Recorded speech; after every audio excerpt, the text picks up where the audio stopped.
Class 8 समझेंगे। कल हम लोग 27 क्वेश्चन नंबर तक सॉल्व कर लिए थे।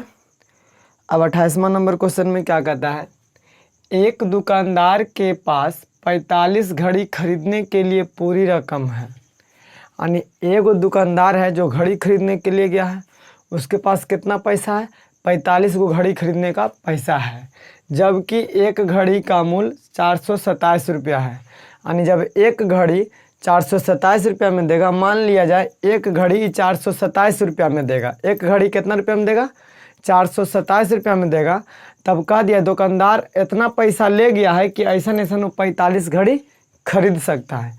जब इस घड़ी का दाम कितना है, 427 रुपया है। मान लिए एक घड़ी का दाम दिया हुआ है कि जबकि एक घड़ी का मूल्य 427 रुपया है, जब इस घड़ी का दाम 427 रुपया, तो कई घड़ी खरीद सकता है। मान लिए 45 घड़ी खरीदेगा, लेकिन बोला दाम 122 रुपया बढ़ जाए। 427 रुपया घड़ी के दाम था, तब 45 घड़ी खरीदे का पैसा ले गया था, लेकिन 122 रुपया बढ़ जाएगा। यानी पहले से 427 रुपया 122 पे बढ़ेगा, 7 2 9 2 2 4 4 1 5, यानी 549 रुपया जब हो जाएगा घड़ी के दाम।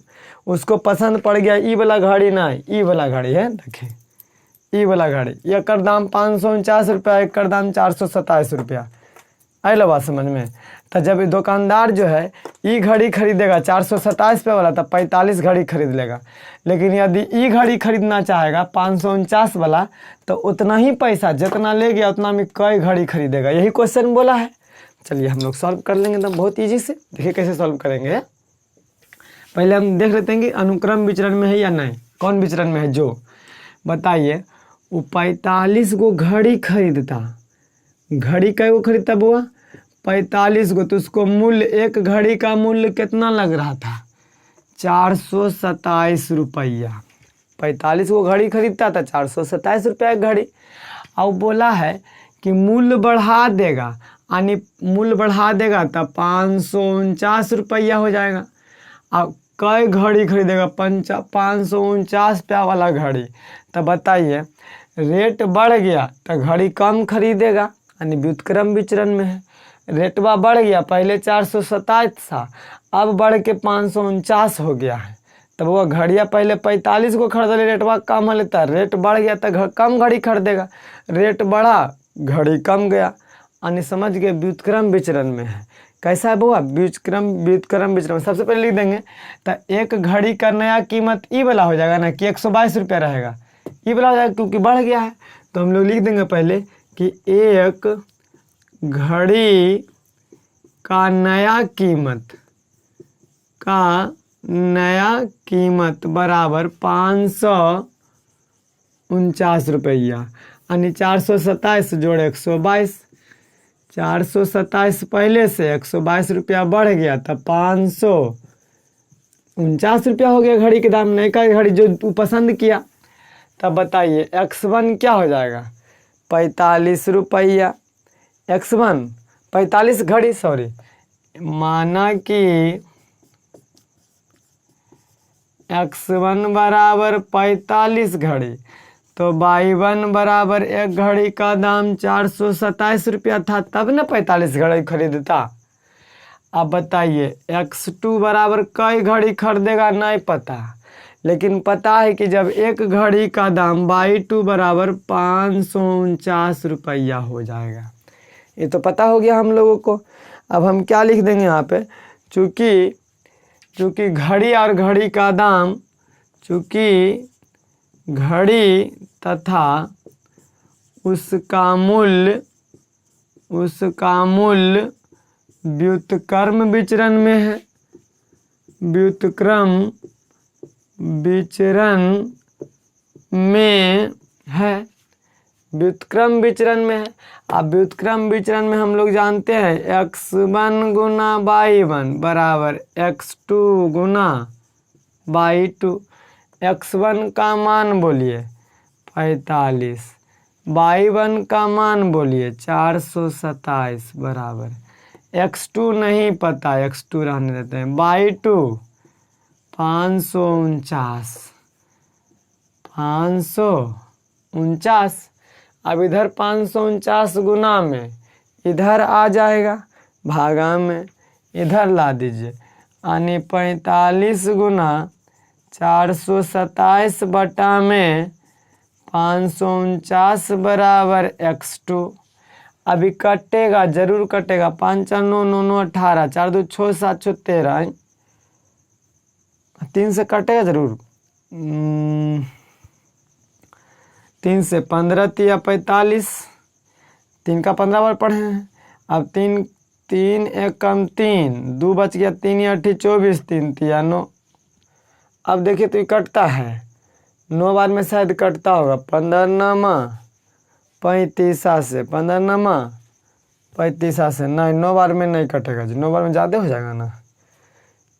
8 1 9, 4 2 6, 7 6 13, नहीं कटेगा। तभी 3 से कटेगा, हो सकता है। 3 से 5 तिया 15, 3 का 5 बार था, 3 का 3 6 18, 61 बार में कटा ना। अब देखिए इस 7 बार में ज़रूर कट जाएगा, 7 बार में कट जाएगा। तो 6 5 7 5 35 ना, 7 गुने 5, 7 5 35 बराबर x2। x2 हम क्या माने थे, घड़ी ना। 45 को इन्हें घड़िया था, इन्हें मूल्य था बउआ, रुपया था इन्हें, यही ना रुपये न था इन्हें बउआ, तो यह रुपया था, इन्हें घड़ी। x2 हम घड़ी माने थे, तो कई घड़ी खरीदेगा बउआ, अतः उतना ही रकम में वह दुकानदार 35 घड़ी खरीदेगा, 35 घड़ी खरीदेगा। पैसा तो उतना ही ले गया था, जितना उतना। अब समझ में आ गया होगा आप लोग को, कते एक के चीज़ के भुगते रहे। देखो अब 29 नंबर क्वेश्चन क्या कहता है। एक गाड़ी 10 घंटे में 48 किलोमीटर प्रति घंटा की चाल से किसी यात्रा को तय करती है। कोई गाड़ी है बाबू, मान लीजिए यात्रा यहाँ से यहाँ जाना है, इस बिंदु से इस बिंदु तक जाना है, तो 10 घंटा में पूरा करता है। कई घंटा में बउआ, 10 घंटा में। यहाँ से यहाँ जाता है 10 घंटा में, और उसका चाल है 48 किलोमीटर प्रति घंटा। चाल कितना है, 48 किलोमीटर। 1 घंटा में 48 किलोमीटर जाता है। प्रति किलोमीटर कहने का मतलब वही ना हुआ कि 1 घंटा में, प्रति किलोमीटर घंटा मतलब बोल रहा है कि 48 किलोमीटर प्रति घंटा। एच का मतलब आवर, घंटा, तो वो घंटा का नहीं मतलब 1 घंटा में 48 किलोमीटर जाता है। तब कहता है यदि गाड़ी की चाल कितनी बढ़ा दी जाए, यानी गाड़ी की चाल कितना बढ़ा दी जाए कि यहाँ से यहाँ तक जो 10 घंटा में जाता है अब 8 घंटा में पहुँच जाए, तो वो गाड़ी के चाल बढ़ाएंगे तो समय घट रहा है कि नहीं। बोला क्वेश्चन गाड़ी के चाल कितना बढ़ा दे कि समय 10 था अब और 8 हो जाए, यानी आओ घट जाए। व्युत्क्रम विचरण तो जी पर पता चल गया, इसको लिखे के कोई ज़रूरत नहीं। तो माना कि लिख देंगे, माना कि हल कर रहे हम लोग, माना कि x1 बराबर 10 घंटा समय बउआ, x1 बराबर 10 घंटा, तो y1 बराबर क्या हो जाएगा, 10 घंटा समय लेता है कब, 48 किलोमीटर प्रति घंटा चलता है तब y1 बराबर 48 किलोमीटर प्रति घंटा। अब बोला है कि x2 बराबर कई घंटा ले बउआ, 8 घंटा में तय कर ले।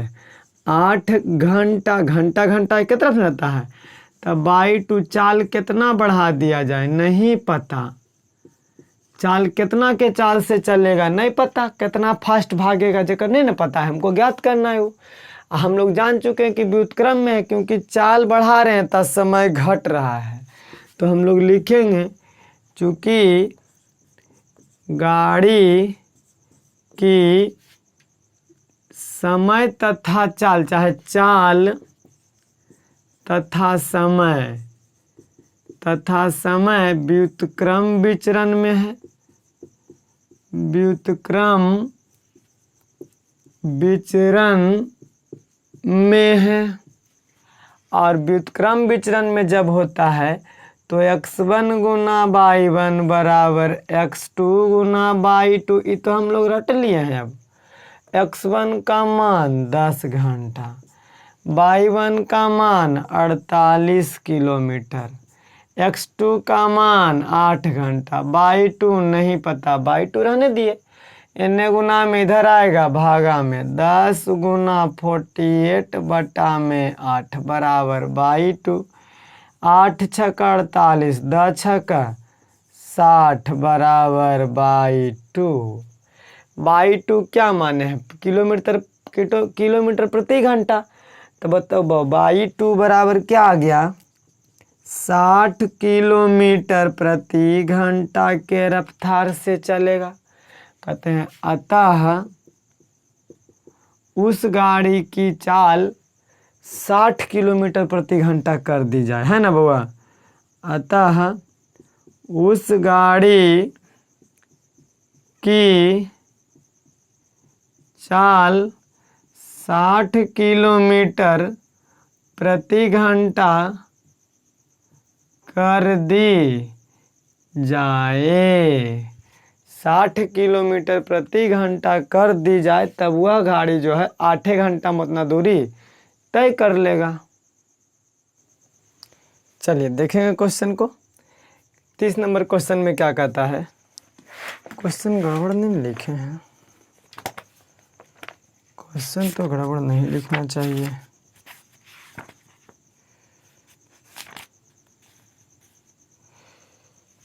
एक टंकी को 1 घंटा 20 मिनट में भरने के लिए 6 पाइप की आवश्यकता पड़ती है। उसी प्रकार के केवल 5 पाइपों का ही उपयोग किया जाए तो वह टंकी कितने समय में भरेगी? बहुत अच्छा। चलिए देखते हैं कि एक टंकी को 1 घंटा 20 मिनट में भरने के लिए 6 पाइप की आवश्यकता होती है। मान लिया जाए एगो टंकी है बाबू, हम लोग का टंकी है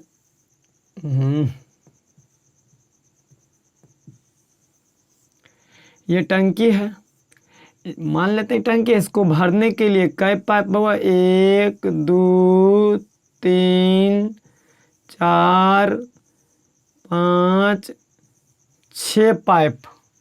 6 पाइप भरता है तब 1 घंटा 20 मिनट लगता है इसको भरे में। अब कहता क्वेश्चन यदि हम एक पाइप को बंद कर दें यानी 5 पाइप का उपयोग किया जाए तो वह टंकी कितना देर में भरेगा? बताइए। जब अच्छा 1 घंटा 20 मिनट कहने का मतलब 80 मिनट। 6 गो पाइप मिल करके 80 मिनट में भरता है। ये पाइप की संख्या वो समय है, 80 मिनट में भरता है 6 गो पाइप मिल करके। तो जब पाइप घट जाएगा 5 गो रहेगा तो समय ज़्यादा लगेगा, क्योंकि जब 6 गो मिल के भर रहा था तो 80 मिनट, अब 5 पाइप भरेगा तो ज़्यादा समय लगेगा कि नहीं लगेगा? ज़्यादा मिनट समय लगेगा। यानी जब पाइप की संख्या घटा तो समय बढ़ गया।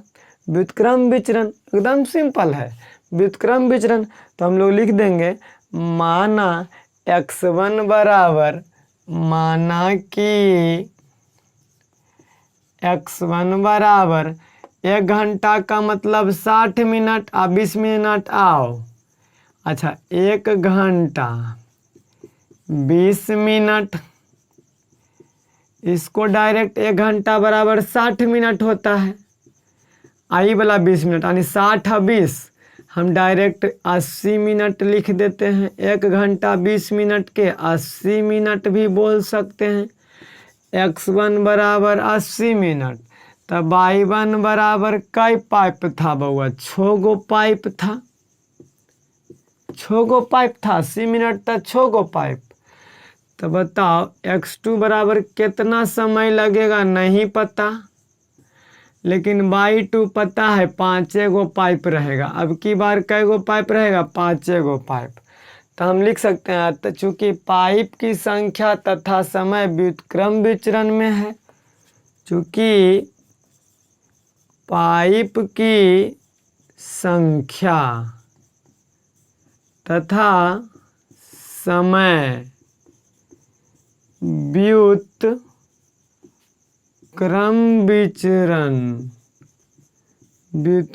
विचरण में है।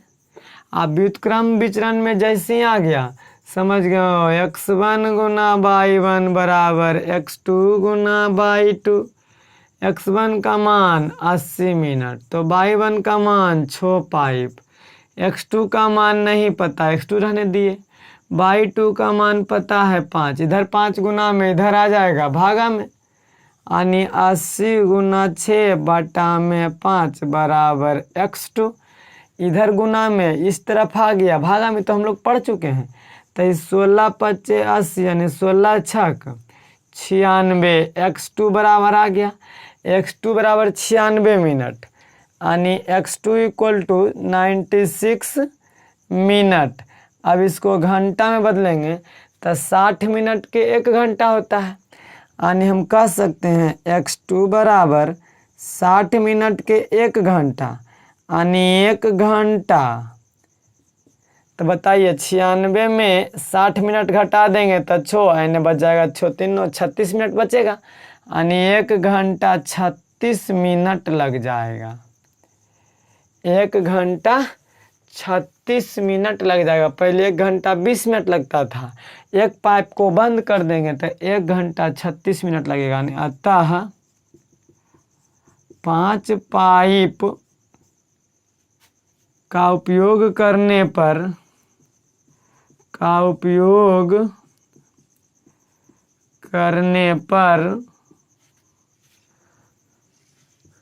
टंकी को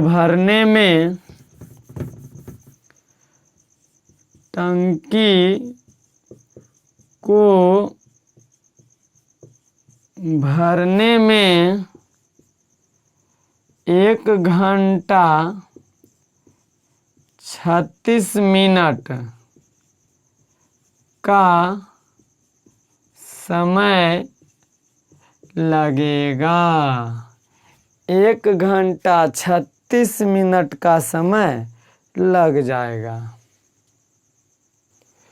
चलिए क्वेश्चन नंबर 31 देखेंगे। कहता एक छात्रावास में 100 विद्यार्थी है। कै गो विद्यार्थी बाबू? 100 गो विद्यार्थी है। उनके भोजन की सामग्री 20 दिन, कई दिन नुनू? जब 100 गो विद्यार्थी है तब 20 दिन चलेगा भोजन, पर्याप्त है, मतलब 20 दिन चल जाएगा। 100 विद्यार्थी हॉस्टल में रहेगा तो जो हॉस्टल में भोजन है वो कई दिन चलेगा? वो 20 दिन, क्योंकि 20 दिन के लिए पर्याप्त है, लिख दिया है। अब बताइए जब 20 दिन चलेगा भोजन तो कहता है यदि इस समूह में 25 विद्यार्थी और आ जाएं तो वह भोजन कितने दिन चलेगी? 25 विद्यार्थी और आ जाएगा यानी 125 हो जाएगा बउआ, तब यह कितना दिन चलेगा? अब बताओ, जब विद्यार्थी की संख्या बढ़ गया तब भोजन कम दिन चलेगा, यानी विद्यार्थी की संख्या बढ़ा तब भोजन के दिन कम गया। व्युत्क्रम विचरण का बात है जी, मजा आने वाला है। हल करेंगे, लिखेंगे माना कि कहीं कहीं हल नहीं लिखते हैं, बहुत दिमाग उतना नहीं टेंशन लीजिएगा। माना कि x1 बराबर कै विद्यार्थी? 100 विद्यार्थी बाबू, नहीं तब y1 कितना हो जाएगा? वो 20 दिन चलेगा। कै दिन चलेगा भोजन जी? 20 दिन। तो x2 बराबर कै विद्यार्थी? 25 विद्यार्थी और आ जाएगा, यानी 100 गो पहले से 25 विद्यार्थी और, तो हो गया 125 विद्यार्थी। तो y2 बराबर 20 दिन नहीं बल्कि अब कई दिन चलेगा ये नहीं पता, तो हम लिख देंगे विद्यार्थी की संख्या तथा दिन की संख्या व्युत्क्रम विचरण में है। चूंकि विद्यार्थी की संख्या तथा दिन की संख्या व्युत्क्रम विचरण में है। जना रहे दिखा नहीं हो, दिखा लेकिन दिखा हाँ दिखता है कि दिखा है। तो अब व्युत्क्रम विचरण में जैसा ही वैसा ही x1 गुना y1 बराबर x2 गुना y2, x1 का मान 100 गुना y1 20 दिन, x2 125 विद्यार्थी, तब y2 नहीं पता। इन्हें गुना में नहीं आएगा, भागा में 100 गुना 20 अब बटा में 125 बराबर y2, कट जाएगा 25 25 25 से 25 चौका 100, 5 चौका 20 यानी 4 चौका 16 बराबर y2। या हम इसको लिख सकते हैं y2 बराबर 16। y2 क्या माने है, दिन ना, तो हम कह सकते हैं तब 25 विद्यार्थी बढ़ने पर भोजन कई दिन चलेगा, 16 दिन। अतः 25 विद्यार्थी को आ जाने पर अब भोजन सामग्री